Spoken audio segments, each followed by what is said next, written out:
So this is last Brightspace related workshop that I'm giving this today for Welcome Week. This one's going to be about how to integrate VoiceThread, one of our third-party tools, into your Brightspace course, and how to set it up, what it is, how to set it up, the different kinds of assignments and activities you can use VoiceThread for.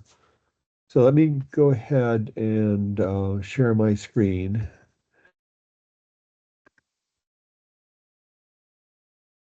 And yeah, that's good. I think VoiceThread actually does a good job of explaining what VoiceThread is. So I'm here at the higher ed page for VoiceThread, and let me just go ahead and play this short video. A VoiceThread is a virtual room where you can upload pictures, videos, presentations, or documents, almost any kind of digital media. And then you and anyone you share the space with can talk about that media, recording incredibly rich multisensory comments that weave together voices, faces, annotations, zooming and panning, and even jump comments that allow you to move from one piece of media to another to compare and contrast different elements. Weaving all of these elements together creates comments that are multidimensional, just like real people are. So, as far as tools go, VoiceThread is a little like email and Zoom had a baby, allowing people to connect in a way that's less stressful and more efficient than live meetings, but also letting them convey that complex and wonderful human presence that's just simply absent from email and chat. But to understand just how different it is, you really need to just make a comment or two, and then you'll see how voice threading allows you to become a better listener and to be fully present for others, even when you're not. Okay, so you know, VoiceThread is an asynchronous tool. It's not like a Zoom or Teams meeting when everyone has to be in at the same time, annotating a whiteboard, talking about slides and so forth.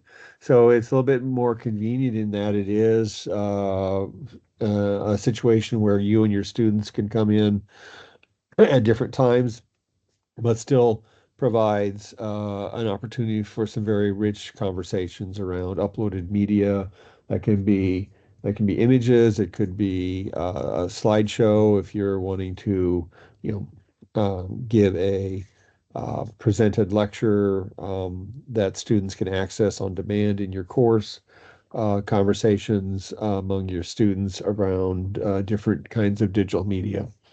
So what I want to do today is to take a little bit of time to show my use of VoiceThread in my course from this past summer, just to give you a sense for um, some of the basic uses of it.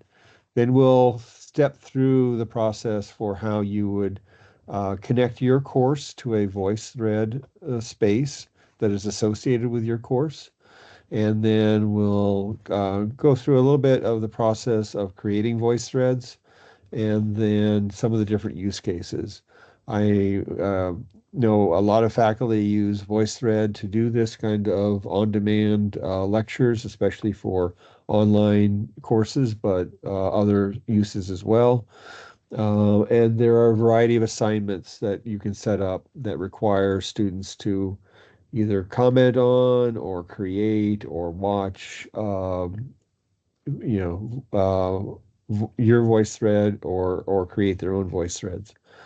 Um, and so that's what is on tap for today. So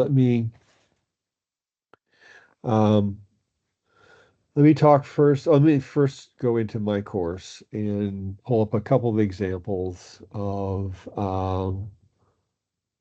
those two main use cases. So if we go to my unit on Search for Life on Mars, again, this is my online asynchronous course, so I had needed to have some way of providing that kind of, I need to present you some material to provide you background for the stuff we're going to be working on um, that I would do with a mini lecture in class. I could do that as a voice thread presentation. So if I open this up, you actually open up into the grader view because I did set up viewing this voice thread as an assignment. But if I go to the actual, um, So I so here mentioned I'm in on our fifth slide, in the history of exploration slides go from slide to that slide. we were able to use the elevation data that we got from the Mars Orbiter Laser Altimeter, the MOLA instrument on Mars Global Survey. Move up a bit. You see that in addition to just being able to talk about the slides, I Low can pull elevation up area, the pencil lowlands in the tool northern and hemisphere, actually do some and the southern annotations on the hemisphere slides, is dominated by uh, these which much is useful. higher terrains. The southern hemisphere is several kilometers higher than So the anyway, northern I always hate hemisphere, listening to except for a myself, couple so of that's probably places, enough of that. Argyre and Hellas Basin, where huge impacts have created massive impact. But one of the other uses I made this summer was to have students do their presentations and um, select that, set up a voice through assignment where students could put together their slideshows. And let's look at maybe, yeah. So Matthew did a presentation on Mars Reconnaissance Orbiter. And so, The Mars Reconnaissance Orbiter was launched on August 12, 2005 as part of NASA's Mars Exploration Program, which has been dedicated to researching the planet since 1993. MRO is designed to study the landscape and climate of Mars, searching for evidence that there was once liquid water flowing on its surface that shaped its geographical features. MRO provides scientists with incredibly high-resolution images of the surface of the planet that are used to not only make observations and inferences about the minerals and visible. so those are the couple of the more common use cases that faculty have for VoiceThread, the on-demand lectures, the student presentations. But you could, I mean, you could have um, a Spanish class, for example, where you could put together a slideshow of four scenes of daily life and require that students using the voice annotation tools have a conversation around what's going on in each of those scenes. You could put up a slide of art history material and have students through text comments or voice comments or video comments, have a conversation around those digital resources. So there's a lot of rich conversation that can be had. And so what I want to do is basically just walk you through the process of getting VoiceThread set up for your course. And then again, as I said, walk through a little bit some of the steps of creating voice threads. So if you're going to create voice thread lectures for you to provide to your students, students would use basically the same process for creating their own voice threads if they're submitting, a voice thread presentation instead of being able to, have a session of presentations in class, things like that. So I'm going to go into a sandbox course for the workshop here. And um, the first step I would recommend is creating a link to the VoiceThread home for your own use as instructor. So I'm going to just park that here in this getting started section. Under the existing activities, one of the options way at the bottom here is VoiceThread. Um, you, VoiceThread, you won't find VoiceThread under the upload create activity because it is this third-party integration. It is an existing functionality that you can basically add to your course. And so if you select that option to add a voice thread. You get this dashboard, essentially, where you can create different kinds of VoiceThread activities. There are actually several different kinds of assignments around VoiceThread that you can build where students are required to do something and then a grade shows up for that in the grade book. There is the option for you to display an individual VoiceThread that you've created at a specific point in your course. This is one way to uh, make available on-demand uh, presentations. There is also the option to set up a space where you and your students can all um, share um, voice threads that you've all created for others in the course to see and comment on. But what I want to start with is this VoiceThread homepage. Because for most faculty, they spend a lot of time wanting to go into VoiceThread to create mini lecture presentations that they're going to then deploy in their course. It's useful to have just a link that you can use to get into your VoiceThread account. So I will set that up. I'll select that option, and I'll just call it VT Home and then publish. This is a very simple, simplistic format of the VoiceThread activity. All it does is create this link for whoever is in your course to their account at VoiceThread. Now, I oftentimes don't even make this available to students. When I am using VoiceThread, I'm using VoiceThread to make available lectures that I've created, or I am setting up assignments for students to create a VoiceThread and submit it to the assignment. So there's not really any need for students to go into just generic VoiceThread space. So I will oftentimes just hide that, make it available for me to be able to use so I have an easy way to go in and create my lectures.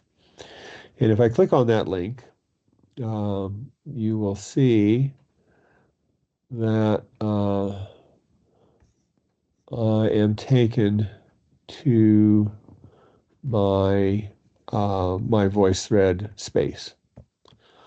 And I clearly didn't select the option to open this up in a new window. I can do that later, but this will suffice for the workshop here. So this is what my home space looks like. It lists the variety of voice threads that I have available to me. You can see a lot of these SU24 Astrobio voice threads. These are lectures that I created for on-demand presentations for my students this summer in my asynchronous online course.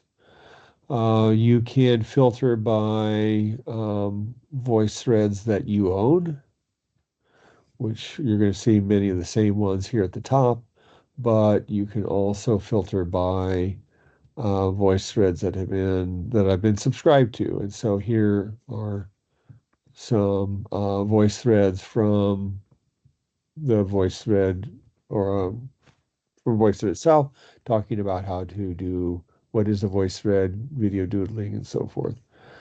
You can browse, you can go to the Learning Center, you can see all of the different courses that you have associated at VoiceThread with courses either in Brightspace or going back into my Moodle days when I would use VoiceThread with Moodle. Okay. There's a whole long list of courses there. So again, that's the easiest way to set up that initial connection. When you add this first VoiceThread activity in your Brightspace course, it securely logs you into Brightspace. If you've never been to Brightspace before, it creates an account based on your Brightspace account at VoiceThread. and it creates a space for your course at VoiceThread. So again, if I click on that and just want to go through the process of creating a new VoiceThread.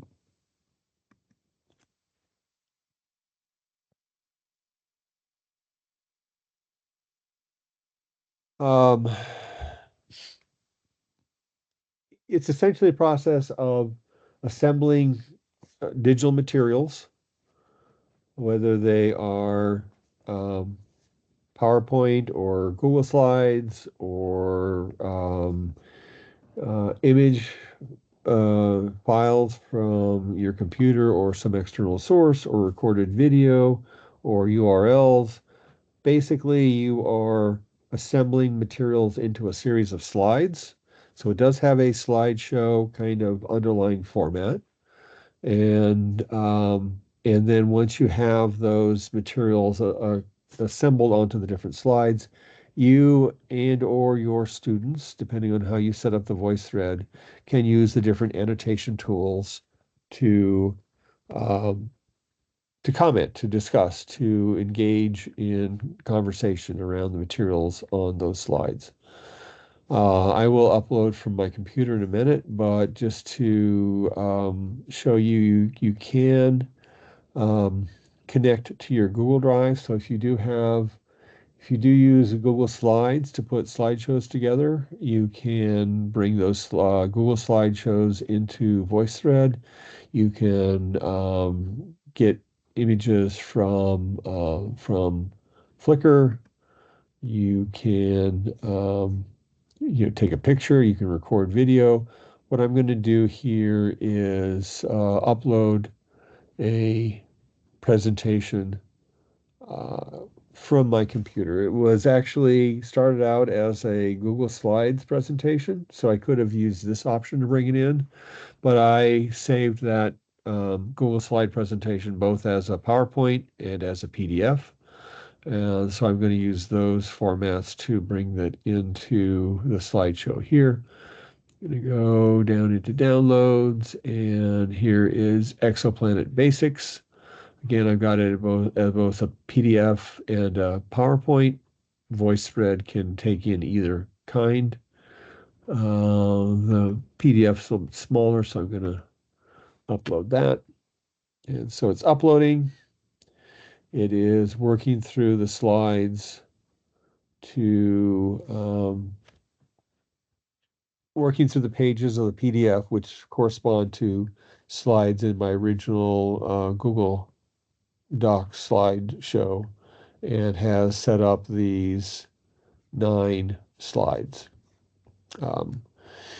You can drag and drop to rearrange things. You can see that the slides came in with the title of the file set up as the title of the first slide, and then all the other slides are untitled. You can, if you want to invest the time, and I usually do, add titles to these individual slides. Each of these slides has a little menu bar, menu option associated with it, where you can delete the slide, you can download the slide, or you can edit the slide. And if you edit the slide, um, you can um, you can add some audio to the slide, you can rotate it, you can set the title.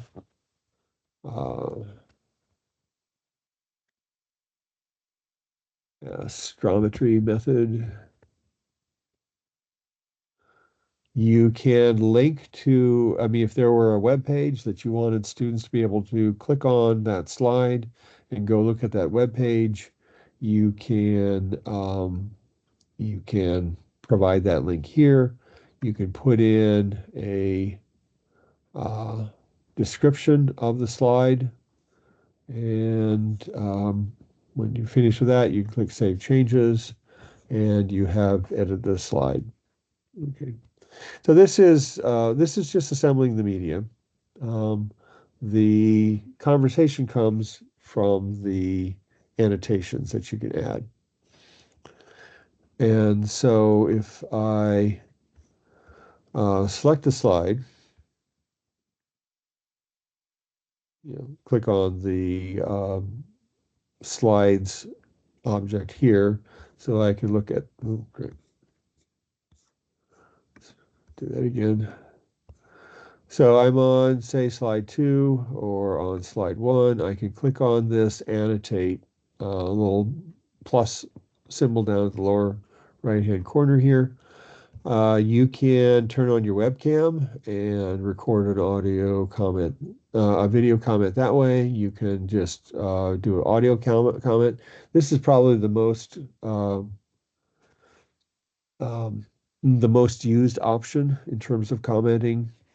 You may want to have a video comment if you are focused on using VoiceThreads as on-demand lectures, just to have that sort of talking head presentation as you are discussing the slides. For the workshop demo here, I'm just going to click on adding an audio comment. You will get this countdown. And at this point, the VoiceThread is recording what I am talking about as the comment. You can bring up a pencil and you can draw on the slide as you are talking. You can point out different aspects of what's going on here. You can highlight or cross out, whatever you want to do. And you notice that over time, these annotations will fade out so that you can mark things up and the slide doesn't eventually get so full of annotations that you can't see anything. When you're ready, you stop recording. It will upload that audio. And at this point, the VoiceThread is recording what I am talking about as the comment. You can, that's enough of that. If you need to record more, if you were in the middle of something and you had to stop recording, but now you want to continue on, you can record more right on to the comment.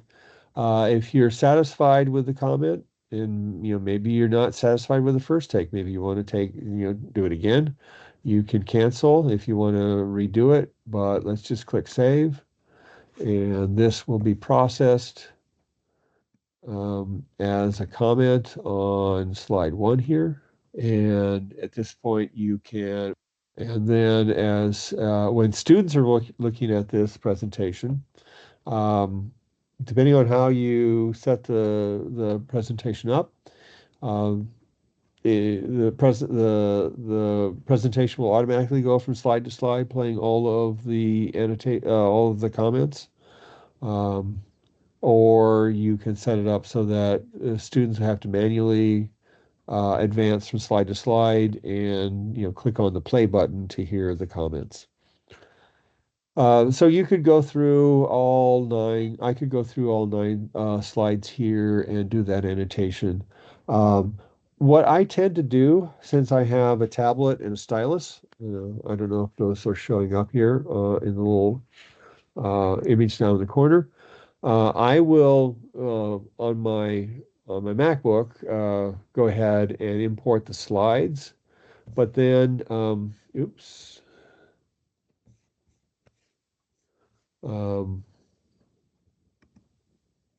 Rather than doing the annotation on my MacBook, which I could do reasonably well with the trackpad for drawing on, I will go into Brightspace in the browser on my tablet, click on the link to my Brightspace home, and we'll open up the VoiceThread presentation that is in progress, that I've added the content to that I haven't yet annotated. And I will open that up in the Brightspace app, in the VoiceThread app on my tablet, and then be able to use draw on the slides with my stylus as I am commenting on the slide. So if you do have a tablet or a phone where you've got a stylus available, it's a lot nicer, drawing on your slides with a stylus than trying to move your your finger on a trackpad, and certainly much nicer than trying to use a mouse. It's always an ordeal to draw using a mouse. Um, just a couple of, if I go back to my VoiceThread home, I will now see this untitled presentation. If I open it up, and at this point, let me go back.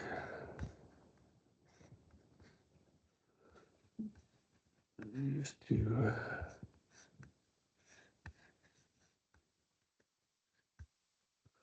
it's really a nuisance being in this, not having this open in a full window. But if let me just go back here.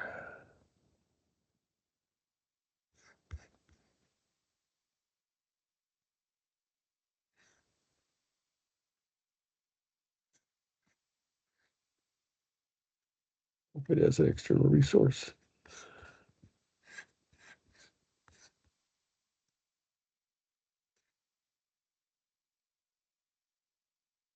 That's better.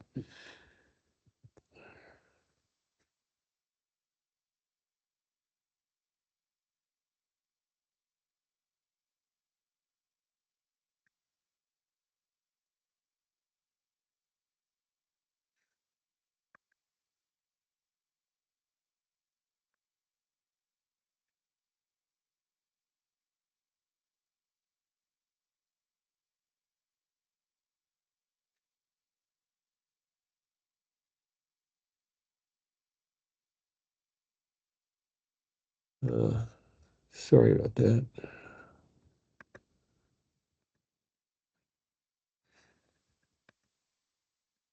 Okay. The other thing you can do under the edit mode, in addition to putting the titles, is here's where you need to go to get the settings. And so here you can specify what comment types will be allowed. Microphone, webcam, and text are on by default. You can have, by the default is for comments to be able to be made in response to other comments. So you have a threaded conversation just like you would in a discussion forum. You can enable comment moderation. Here are some playback options. So on my account, start playing when opened is the default. And when the final comment on a slide is played, it advances to the next slide after 2 seconds. You can turn those off if you want students to manually advance from slide to slide.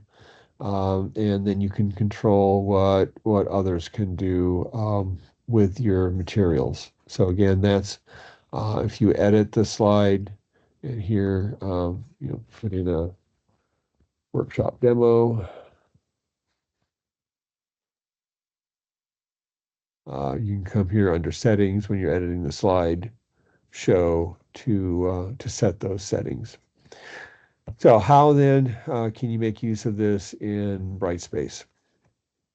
So I'm going to go back to the table of contents for my Brightspace course. And, I've got these different units in the course. And so if in the life in the solar system unit, I want to require students to watch a on-demand lecture, I can go to existing activities and select VoiceThread, and it again brings up this dashboard for selecting different types of VoiceThread interactions. I could just select individual VoiceThread here and use it to display a VoiceThread that I've got up in my course on the history of water on Mars. That's straightforward, but you have no way of control or knowing or controlling whether or not students actually watch the video lecture or not. This individual VoiceThread option just makes the on-demand lecture available, but um, does not track whether students are actually watching the whole video. So if you go into Assignment Builder, there are three options that you really want to consider. One is have students create their own voice threads, which is what I did when I had students do um, presentations on different astrobiology missions. You can require students to make a certain number of comments on a voice thread that you've created, or you can require students to watch or listen to an entire voice thread. This would be the option that you would use if you want to put up an on-demand lecture and ensure that students uh, are watching it all the way through in order to get credit for watching that lecture. So I'll select that option, then I'll get continue, and let's just search for water. Uh, Here is the presentation from this summer where I talked about water in early Mars. I will select that and then click continue. And um, you can um, you can allow students to bypass certain slides in the presentation if you want to by unselecting them and then click continue. And here is basically this assignment. It's pretty much set up. This is the voice thread that they're going to watch. And if I click continue, start playing when opened, and wait 2 seconds in between slides, and click continue. Here, VoiceThread lecture, water on Mars. Watch this all the way through.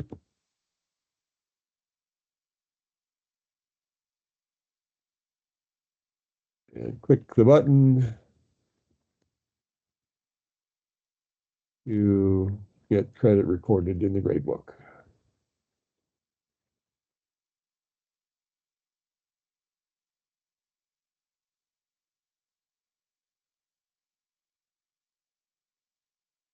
And publish.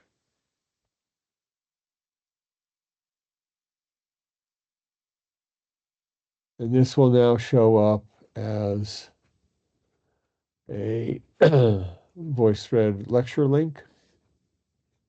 If students are looking here in Unit 2, they will see that lecture, and when they click on it, they will get the lecture a window where the lecture is playing. If I click on it, I actually will see the grading interface.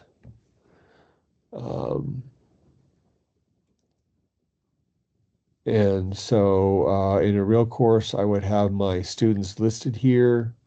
I would see the content that I've assigned them to watch.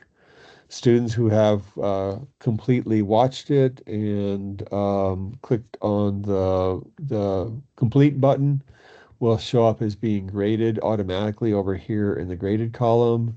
Any students who haven't watched it yet or haven't completed watching it and clicked that submit button, I have the ability to click on this, remind students, to send out a quick reminder, hey, don't forget, you need to watch this video on water on Mars. And so that's a very nice way to handle providing on-demand lectures through VoiceThread.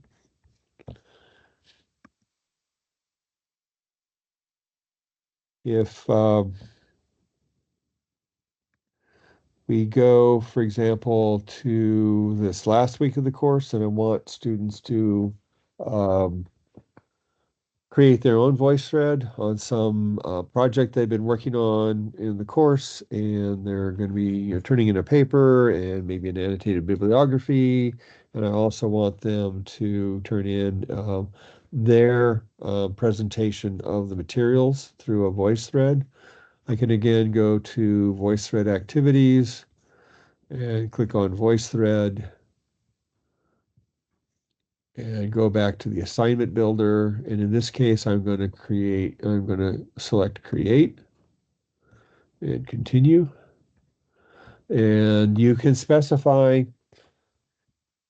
how many slides minimum the students have to have. When I did my assignment where I had students create presentations on different astrobiology missions, I said they had to have at least 5 slides, and one of the slides had to um, describe the instruments on the mission. One of the slides had to address the questions that the mission was addressing. Another one had the slides and how the data was analyzed. Another one presented the results of a scientific paper or technical report that was associated with the mission. And I had a couple of other slides. So I had a minimum of 5 slides that they needed to put together. They could put more in if they want. If they want to break description of the instruments on the mission into 3 slides, they could have additional slides there. And then of course I don't want them to just put slides together. I want them to comment on each of the slides. So I've got a minimum of at least 5 comments. And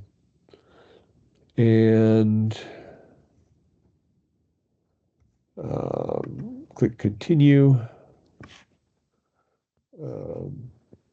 Project report.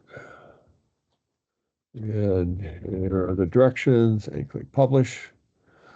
And then when students click on this link,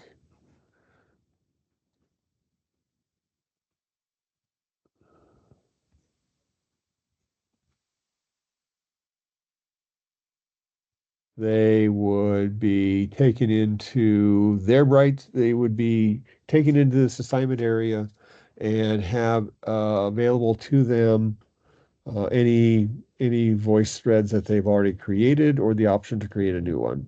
And so this is why you really don't need to necessarily provide a VoiceThread home link for students, because when they click on this link to create their presentation, create a new VoiceThread will be one of the options there, and then they can work on the VoiceThread creation process right within the assignment.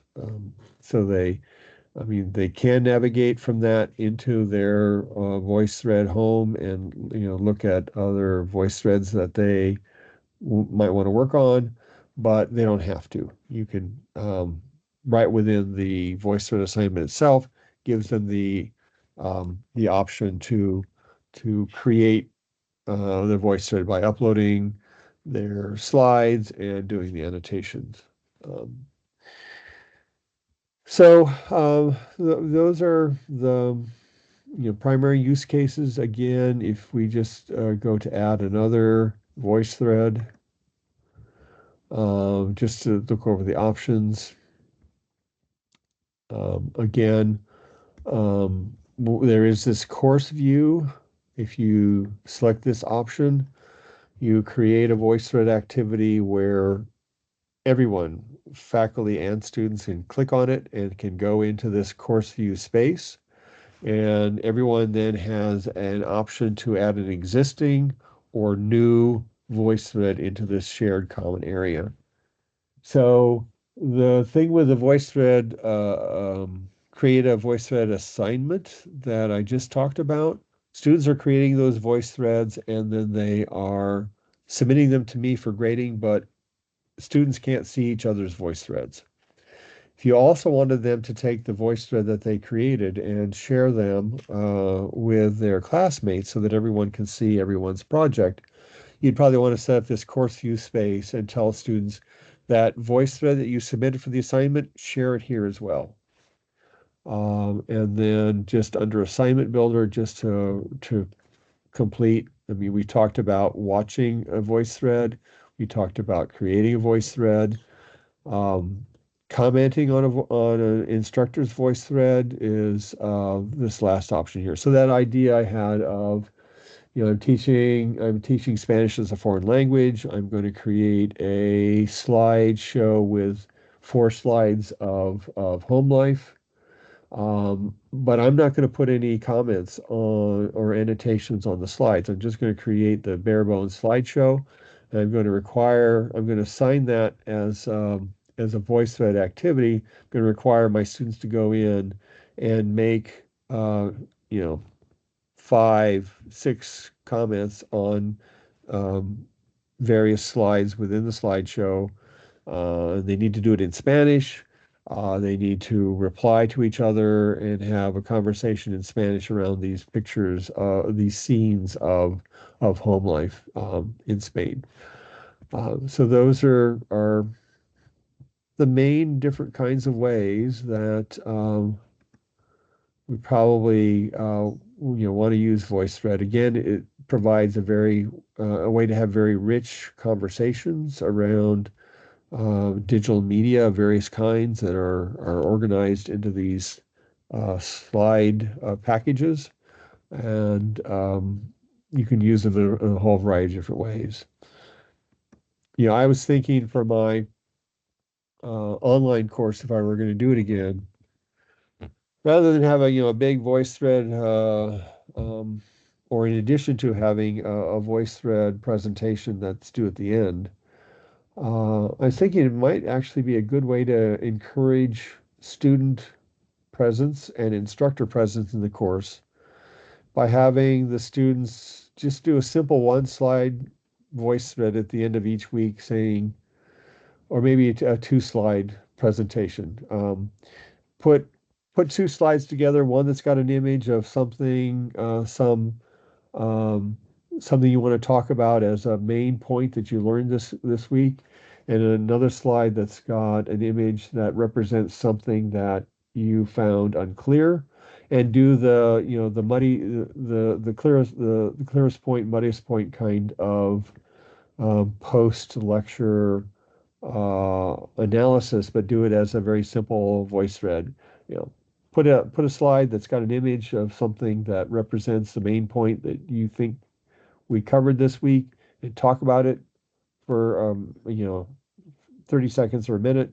Same thing with the muddy point from this week, and then it would be a very quick and easy way for me to review those, get a sense of what students are getting out of the course that week, and reflect that in how I start out conversations around the next week's material. So with that, let me stop sharing, and let me see, Marie, if there are any questions. We actually have 2 choices. No questions. We can do now. It's just fill up the. Okay. So let me go ahead and stop recording.